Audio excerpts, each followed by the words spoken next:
لما سعر الفطيرة بره يوصل ل200 و 300 جنيه يبقى كان لازم اعمل كده. النهارده هقولك على اسهل وابسط طريقة تعملي بيها الفطير المشلتت الفلاحي.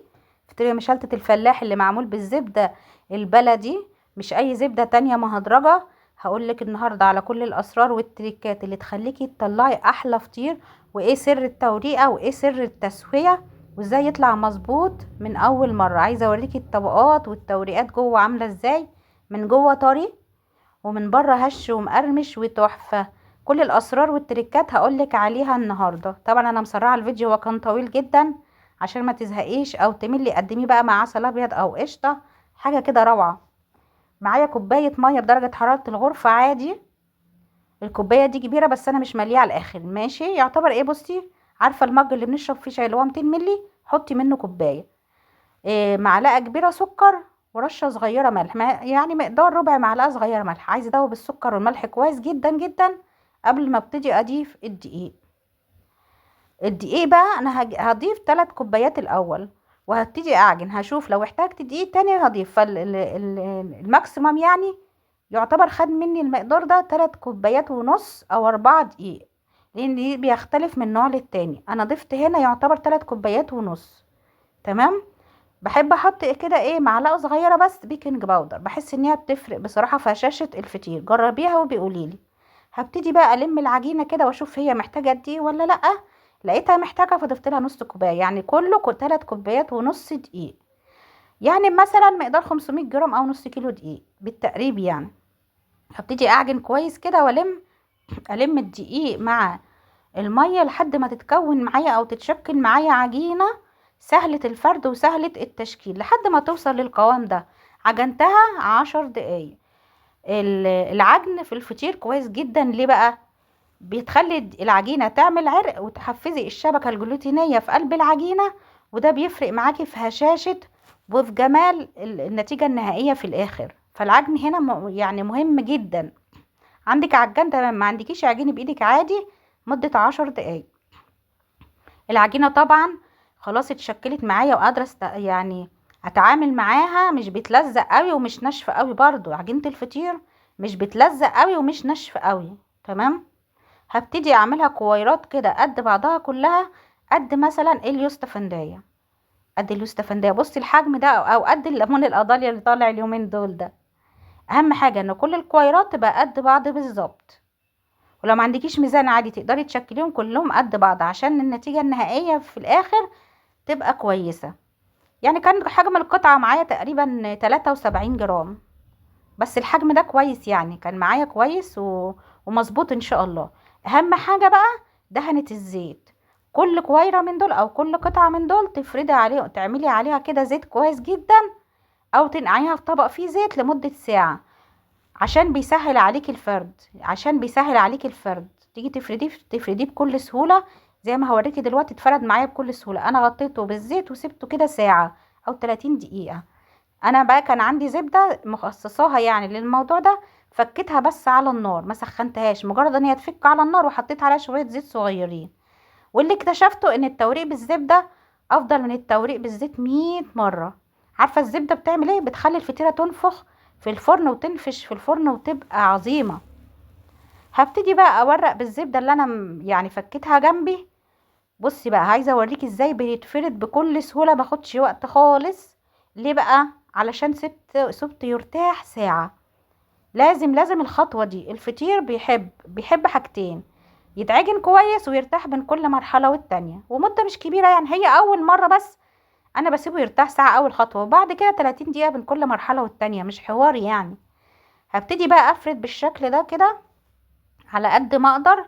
افردي قوي قوي، كل ما تفردي كل ما يكون احسن، والفطير من جوه يبقى هش ومورق وجميل.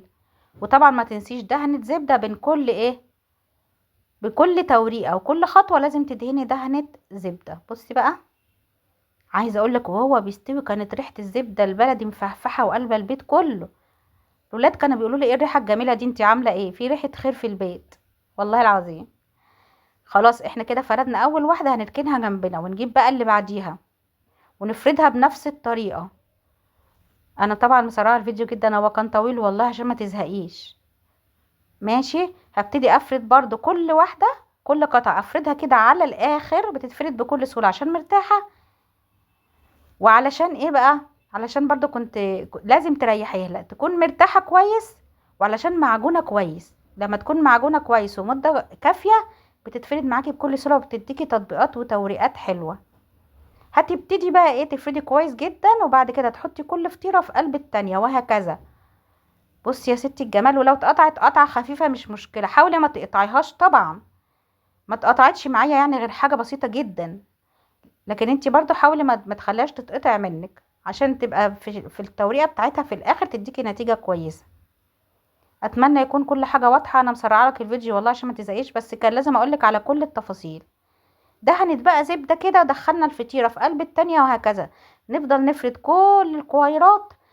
انا عملت فطيرتين زي ما وريتهم لك في اول الفيديو. عملت 5 كويرات فطيرة و6 كويرات، لان كانوا 11. 5 كويرات عملوا لي فطيرة، و6 كويرات عملوا لي فطيرة تانية. هنعمل فطيرتين الحجم اللي وريتهولك في اول الفيديو. بفرد بنفس الطريقة، بفرد على الاخر، ارقق قوي قوي، رققي على قد ما تقدري، ما بتاخدش وقت ولا مجهود على فكرة. على قد ما تقدري رققي الطبقات عشان تبقى مرقة في الاخر وجميلة. بص بقى الجمال. الزبدة بقى يا ستي افضل بكتير جدا من الزيت. يعني الفطيرة التانية اللي انا وريتها لك دي تحس ان هي صفطانة شوية ومش منفوشة، ده كانت معمولة بزيت. ليه بقى؟ كانت الزبدة اللي معايا اللي كانت خلصت، وانا كنت مستعجلة، فقلت اورق بزيت. الزيت كان جنبي فقلت اورق بزيت وخلاص. بس طلعت صفحة يعني صفطة كده، وما ورقتش في قلب الفرن زي الاولانية اللي انا عملتها كلها بالزبدة. الزبدة عندي في الفريزر، بس انا قلت انجز بقى ومش عارف ايه يعني. قلت انا لسه اقوم طالعه من الفريزر وافك الزبدة على النار ومش عارف ايه كده. خلصنا واحدة هنعمل التانية بنفس الطريقة. والله انا مش عارفه الفيديو طويل مني كده ليه، والله العظيم مش عارفه. انا حاولت اجريه على قد ما اقدر. احنا كده خلصنا فطيره، وبنبتدي التانية بنفس الطريقه. بنفرد كويره على الاخر على الاخر، ونروح جاي دي اول واحده، دي اول واحده في الفطيره التانية. بسيبها جنبي واجيب اللي بعدها واروح جايه مطبقاها وحطها في قلبيها، مطبقاها وحطها في قلبيها. في طرق فرد كتير جدا للفطير، بس دي اسهل طريقه انا لقيتها يعني. ما انتش مضطره تستخدمي طبليه، ومش مضطره يكون قدامك حاجه واسعه جدا تعملي عليها. انا لقيتها دي اسهل طريقه بالنسبه لي بصراحه. بصي بقى، بصي بقى تحفه ازاي، ولا اتقطعت ولا اي حاجه، عشان مخدومه كويس في العجن ومستريحه كمان. عشان مخدومه كويس في العجن ومستريحه. دي بقى الفطيره التانية بتعمليها بنفس الطريقه. بصي يا ست الكل، بصي الجمال بقى والروعه. دي اول واحده في الفطيره التانية. هركنها جنبي وابتدي بقى اعمل كل اللي عملته في الفطيره الاولانيه. لازم بعد الخطوه دي الفطير يرتاح شويه، مش اقل من 30 دقيقه. لازم قبل ما تفرديه. انا سبته يعني ربع ساعه وجيت افرده وكان بيشد معايا، فسبته ايه يهدى كمان شويه. لازم بعد الخطوه دي إيه تسيبيه بقى يرتاح مثلا 30 دقيقه 45 دقيقه قبل ما تبتدي تحطي عليه القشطه. انا غلطت غلطه كده في القشطه، هوريها لك دلوقتي. هقول لك انا غلطت في القشطه ازاي. بص بقى، جيت افرده على طول ما اتفردش، كنت مستعجله. لا، لازم تديله وقته يعني لازم يرتاح بين كل مرحله وتديله وقته.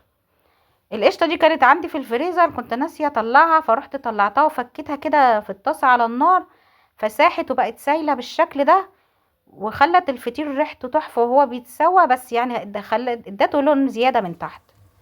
بالنسبه بقى للتسويه، انا بسخن الفرن الاول على اعلى درجه حراره. اعلى درجه حراره عندك سخني الفرن، وما تدخليهاش على الصاجه اللي تحت كده مباشره زي ما انا عملت، حطيها على الشبكه. بص بقى الفطيره اللي فوق الاولانيه دي بتبتدي ايه، بتبتدي تنفخ وتنفش عشان دي مدهونه او مفروده بالزبده، انما اللي تحت مفروده بالزيت، ما نفشتش ولا نفخت زيها. وعشان كده بقولك فطير يعني زبده. بصوا بقى الجمال والروعه.